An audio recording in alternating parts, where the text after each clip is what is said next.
You're likely familiar with the common portrayal of the Nazis as fanatical villains who materialized out of thin air, conjured a formidable military force from nothing, and sought global domination. Textbooks often depict Germany as single-handedly manufacturing tanks and aircraft through sheer animosity. However, what if the true narrative isn't found in Berlin, but rather on Wall Street? A significant number of American financial institutions and corporations didn't merely engage in commerce with Hitler's regime. They were instrumental in his rise, provided his funding, supplied his armaments, and continued to issue payments, even as American lives were being lost. And perhaps most astonishingly, some of these entities saw their profits soar during the war compared to their pre-war earnings. Stay tuned, because by the conclusion of this discussion, you'll understand precisely why your history instructors omitted this chapter, and how the very same companies that profited from genocide continue to shape your world today. Let's journey back to 1933. Adolf Hitler had just ascended to power. Germany's economy was in ruins, devastated by the punitive reparations demanded by the Treaty of Versailles. The hyperinflation of the 1920s had obliterated personal savings. Unemployment stood at 30%, and the populace was suffering from widespread starvation. The Reichsmark held virtually no value, and Hitler was making grand promises to restore Germany to its former glory. But here's a crucial detail that is often overlooked. You cannot construct a military solely through rhetoric. It requires tangible resources, steel, oil, and substantial financial backing. Germany in 1933 possessed none of these. So where did they come from? Envision this. Wall Street in the 1920s. American banks were awash in capital, having extended credit generously to numerous entities, Germany being a prominent recipient. Despite Germany's defeat in the First World War and its substantial war debt obligations, American financiers perceived a lucrative opportunity. Through the Dawes Plan in 1924, financial giants like J.P. Morgan, Dillon, Reed, and Chase National Bank undertook the restructuring of German debt. They issued bonds, effectively making Germany reliant on American capital. Between 1924 and 1931, over $475 million flowed from the United States to Germany, a sum equivalent to more than $8 billion in today's currency. This was not altruistic aid. These were loans at interest, laden with specific stipulations. American bankers effectively managed Germany's economic affairs through the Dawes Committee. When Hitler assumed control, he inherited this entire financial framework. Rather than divesting, American banks doubled down on their investments. Here's a truly astonishing revelation. Standard Oil, a Rockefeller enterprise, forged an agreement with IG Farben, the colossal German chemical conglomerate, later responsible for producing Zyklon B for the gas chambers. This partnership involved joint ventures and technology exchange, most significantly, the development of synthetic fuel. Germany possessed no indigenous oil reserves. Being landlocked, without colonies, and lacking access to Middle Eastern oil fields, its fuel supply was non-existent. So how did the Luftwaffe manage to fly and panzer tanks traverse Europe? Standard Oil provided the crucial technology for synthesizing fuel from coal, a process known as hydrogenation. Without this innovation, Germany's military would have been rendered immobile due to fuel shortages within a mere 6 months. Standard Oil was acutely aware of the implications of its actions, maintaining representatives in Germany and receiving regular reports. They continued their partnership even after 1939, post the invasion of Poland, and after war had been officially declared. Let that sink in. The company that would eventually become Exxon equipped Hitler with the means to fuel his war machine. Consider IBM, the ubiquitous computer technology company. Their involvement extended far beyond the sale of punch card machines to Germany. They specifically tailored these machines to facilitate the tracking of Jewish populations. Every concentration camp was equipped with IBM systems for processing data, including prisoner identification, transport schedules, mortality records, labor assignments, and ultimately, who would live and who would die. This information was meticulously processed through IBM equipment. IBM's German subsidiary, De Homag, maintained these machines throughout the war, dispatched technicians, and provided system updates, all under the oversight of IBM headquarters in New York. Royalties were collected on every punch card sold and every machine leased. IBM was compensated handsomely. An American corporation profited from the systematic organization of genocide. While they didn't pull the triggers, they undeniably facilitated mass murder by making it efficient, industrialized, and traceable. Following the war, there were no prosecutions and no repercussions for these actions. Today, IBM remains one of the world's largest technology firms. Then there's the Ford Motor Company. Henry Ford was a fervent anti-Semite, publishing a newspaper, the Dearborn Independent, which cast blame on Jewish people for a multitude of societal ills, including communism, banking practices, and war itself. He even disseminated the protocols of the Elders of Zion, a fabricated conspiracy document. Hitler held Ford in high regard, displaying his portrait on his desk and referring to him as an inspiration. Ford's German manufacturing plants, known as Ford Werke, did not cease operations with the onset of hostilities. Instead, they intensified production. These facilities built trucks for the Wehrmacht and engines for German military vehicles, utilizing forced labor from concentration camps. After the United States entered the war in 1941, Ford Werke was classified as a critical military contractor by the German government. Here's an almost unbelievable aspect. Post-war, Ford demanded compensation from the U.S. government for damages incurred by Allied bombing raids on his German factories. He sought reimbursement from American taxpayers for destruction inflicted upon plants actively producing vehicles for the Nazi war effort. The sheer audacity of this request is staggering.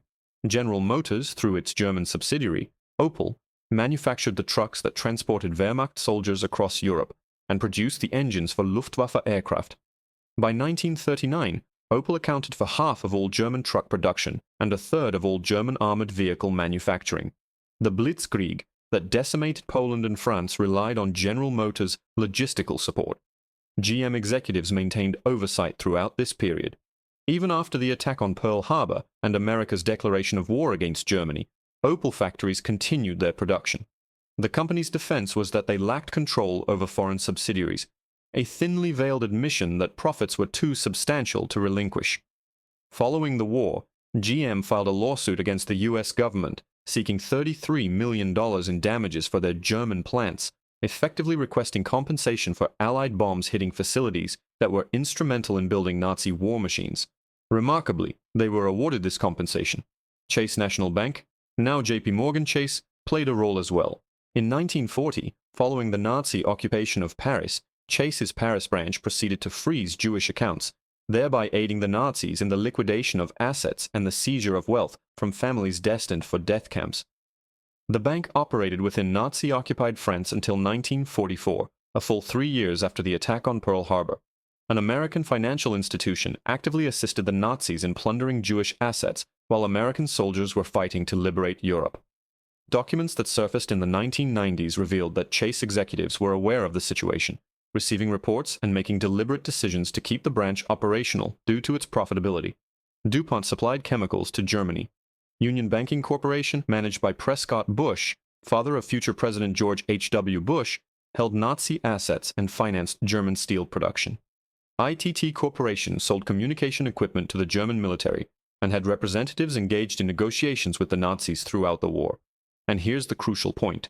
These were not isolated incidents undertaken by rogue actors. These were decisions made at the highest levels of corporate leadership. CEOs were aware, shareholders profited, and the U.S. government largely turned a blind eye until public outcry became too significant to ignore.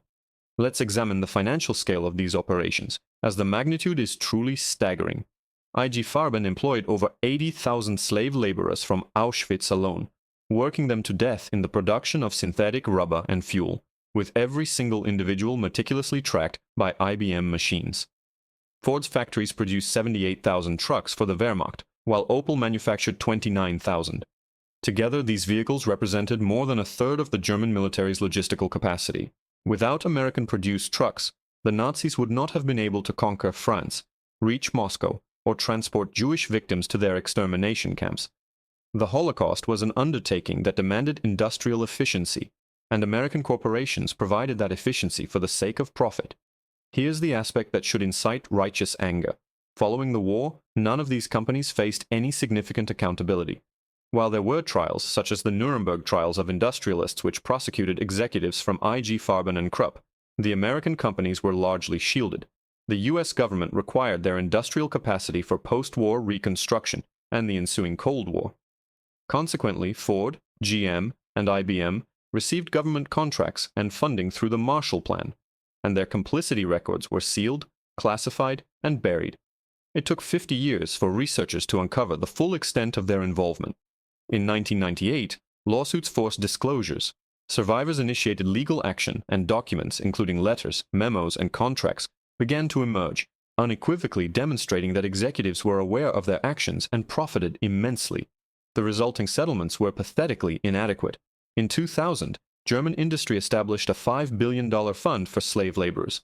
Ford and GM contributed a combined $20 million, a mere pittance compared to their wartime gains. IBM, meanwhile, contributed nothing, denying any knowledge until the 2000s, 60 years after the fact. And even then, they settled privately without admitting guilt or offering an apology, simply paying to make the issue disappear. Now here's where the situation becomes truly disturbing. This wasn't an isolated anomaly, it represents a recurring pattern. American corporations engaging in business with morally reprehensible regimes because the profit margins are too enticing to forgo, and this practice persists today. Consider China.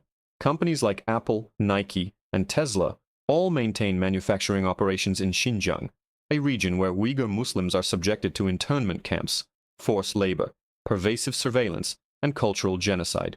The U.S. State Department officially recognizes these actions as genocide. Yet American corporations actively lobby against sanctions, citing the complexity of supply chains and an inability to verify labor practices. It's the identical playbook. In the 1930s, the excuse was an inability to control foreign subsidiaries. Today, it's the intricate nature of supply chains. Different words, same justification, same profit-driven motive. Apple generated $365 billion in revenue last year, a substantial portion of which is derived from Chinese manufacturing involving forced labor. The company actively opposes any regulatory efforts to address this issue. Google developed a censored search engine for China, codenamed Dragonfly, which would have filtered search results, omitted information about the Tiananmen Square massacre, and blocked human rights content. While they eventually abandoned the project following employee backlash, the underlying intention was clear. Access to 1 billion users was deemed worth compromising on principles of freedom. Facebook's algorithms were instrumental in facilitating the organization of genocide in Myanmar, specifically the Rohingya massacre, which resulted in over 25,000 deaths, with the violence being coordinated through Facebook posts. The company issued an apology, pledged to improve content moderation, and continued its operations in Myanmar, as disengagement would mean losing users and advertising revenue. Oil companies conduct business with Saudi Arabia, despite the egregious murder of Jamal Khashoggi and the ongoing bombing of Yemen using American weaponry. Arms manufacturers supply weaponry to dictatorships, and technology companies develop surveillance tools for authoritarian regimes. Cisco built China's Great Firewall, and Oracle provides database software used to track dissidents. While the circumstances are not identical to the 1930s, the fundamental moral calculus remains the same: profit versus principles, with profit invariably prevailing. Here's the stark, unvarnished truth that few are willing to articulate. Corporations lack inherent morality. Their primary obligation is to their shareholders, who demand returns, quarterly earnings, and stock price appreciation. If engaging in commerce with a genocidal regime is both legal and profitable, they will pursue it. Corporate executives will rationalize such decisions by claiming job creation, competitive necessity, or the inherent complexity of global operations. They will engage in philanthropic activities, fund cultural institutions, sponsor educational programs, and meticulously cultivate a positive public image, much like Ford, GM, and IBM did in the past. It is possible to build hospitals with one hand while simultaneously facilitating the construction of gas chambers with the other. As long as the hospitals are visible and the gas chambers remain concealed, public perception can be manipulated to view them as benevolent entities. That is the prevailing strategy. So, how should one process this information? Firstly, it's imperative to understand that the Second World War was not solely a conflict of soldiers and armaments. It was also a financially driven enterprise. American financial institutions restructured German debt. American corporations manufactured German trucks, aircraft, and fuel, and American technology was utilized to track victims. Without the backing of Wall Street, Hitler could not have rebuilt Germany's military. Without the output of Ford and GM, the Wehrmacht's mechanized advances would have been impossible.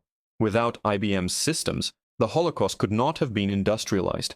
While these corporations did not wear swastikas, they enabled every aspect of the Nazi war machine for the sake of profit.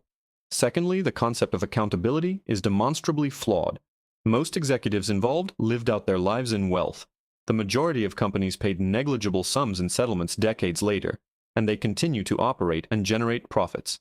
The pattern persists because the consequences for such actions are minimal. Thirdly, be discerning about where your money is directed. The smartphone in your possession might be assembled by Uyghurs in internment camps. Your Nike footwear could be produced under similar conditions. Elon Musk, the CEO of Tesla, engages in business with Chinese surveillance firms. Your financial contributions, though perhaps unintentional, are indirectly funding these practices.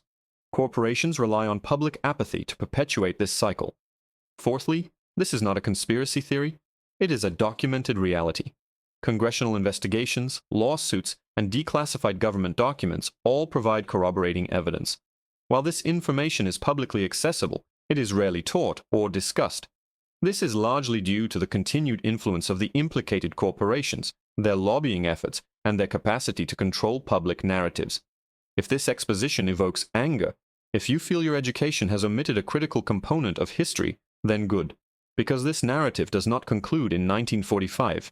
It is a cyclical phenomenon. Different nations, different products, the same profit motive, and the same justifications.